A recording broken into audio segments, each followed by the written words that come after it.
Hi friends, कभी भी value investing के नाम पे कूड़ा कंपनी बाई नहीं करना चाहिए।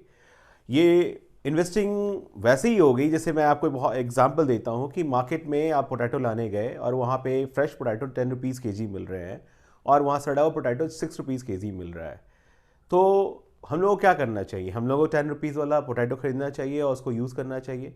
बट ये जो हम लोग काम करते हैं स्टॉक मार्केट में कि एक कूड़ा कंपनी को बाई कर लिए, यानी हमने सड़ा हुआ जो पोटैटो वो 6 रुपये में ख़रीद लिया, ना तो हम उसका यूज़ कर पाएंगे और यूज़ कर भी लेंगे तो हमारी जो उसको हम लोग कंज्यूम कर लेंगे तो हमारी पूरी जो फैमिली है प्रॉब्लम में आ जाएगी। तो सेम वैसी ट्रीटमेंट है कि अगर आपको लगता है कि किसी स्टॉक में आपने पैसे इसलिए लगाए हुए हैं कि आपको लगता है कि उस सेक्टर में बहुत ग्रोथ के चांसेस हैं, तो उस सेक्टर में एक अच्छी कंपनी ढूंढिए, अंडर वैल्यूड कंपनी ढूंढिए जिसकी बैलेंस शीट स्ट्रांग हो और जिसके अर्निंग की ग्रोथ के चांसेस हो, तभी स्टॉक प्राइस बढ़ता है। लेकिन अगर आपने ये इसलिए पैसा लगाए हुए हो कि इसका स्टॉक प्राइस गिर गया है, लेकिन आप उसके मैनेजमेंट के बारे में श्योर नहीं हो, आप सोचते हो टर्न अराउंड करेगा, लेकिन टर्न अराउंड करने के लिए आपको वेट करना पड़ेगा क्योंकि इसका पिछला हिस्ट्री बहुत ही ज़्यादा खराब है। अभी मैं एक बैंकिंग स्टॉक का नाम नहीं लूँगा, बट उसमें बहुत लोगों ने पैसे खराब किए हैं और स्टिल वो पैसा लगाए जा रहे हैं। ठीक है, उसके लोग कहते हैं कि नहीं, दैट वाज पास्ट, ओके, लेकिन अभी तक एक बार टर्न अराउंड स्टोरी बाई कर रहे हो तो उसको टर्न अराउंड होने दो ना, उसकी बैलेंस शीट को इंप्रूव तो होने दो। उसके बैलेंस शीट को इंप्रूव होने के बाद ही उसकी अर्निंग अच्छी हो पाएगी। अभी तक एक डिपॉजिटर का विश्वास कैसे लौटेगा कि वो अगेन वो डिपॉजिट लेके जाएगा जब वो उसकी फाइनेंशियल हेल्थ को देखेगा, राइट? तो जब तक वो फाइनेंशियल हेल्थ जब तक उसकी इंप्रूव नहीं होगी, स्टॉक मार्केट में बहुत मौके मिलते हैं टर्न अराउंड स्टोरी को बाई करने का।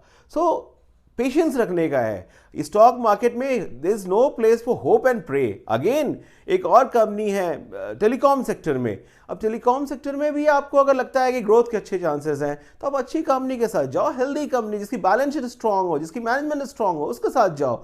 अब आपने क्या करा, ऐसी कंपनी में पैसा लगा दिया जो लोन से लदी पड़ी है, जो अपने टावर्स के रेंटल तक नहीं दे पा रही है, जिसका चलना मतलब बहुत सारे सर्कमस्टांसेस पर डिपेंड करता है। उसकी बैलेंस शीट में दुनिया भर का लोन पड़ा हुआ है।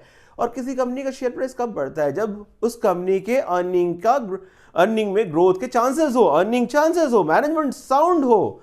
अगर किसी मैनेजमेंट अच्छी है तो उसके कैश को भी अगर अलग से वैल्यू किया जाता है। अगर कोई मैनेजमेंट है जो पास्ट में बुरे डिसीजन, कैपिटल कैपेक्स के बुरे डिसीजन लेती है, तो जो कैश होता है उनके पास, फ्री कैश होता है उनको, दैट इज वो उसका वैल्यूएशन अलग ढंग से किया जाता है।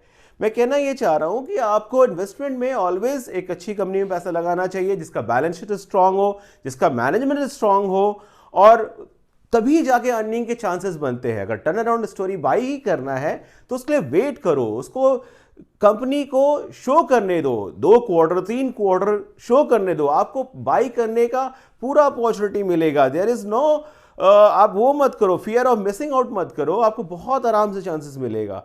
सो इन्वेस्टमेंट फील्ड में मैं अगेन वो बात को रिपीट कर रहा हूं, it is a brutal field. यहां पे कोई प्रेइंग का, होप का चांसेस नहीं है।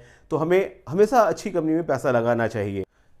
Thank you friends. अगर मेरा वीडियो आपको अच्छा लगा हो तो इसको लाइक कीजिए और मेरे चैनल को सब्सक्राइब कीजिए, और अगर आप अपनी तरफ से कुछ फीडबैक देना चाहते हो तो कमेंट कीजिए। Thank you very much. Okay, bye.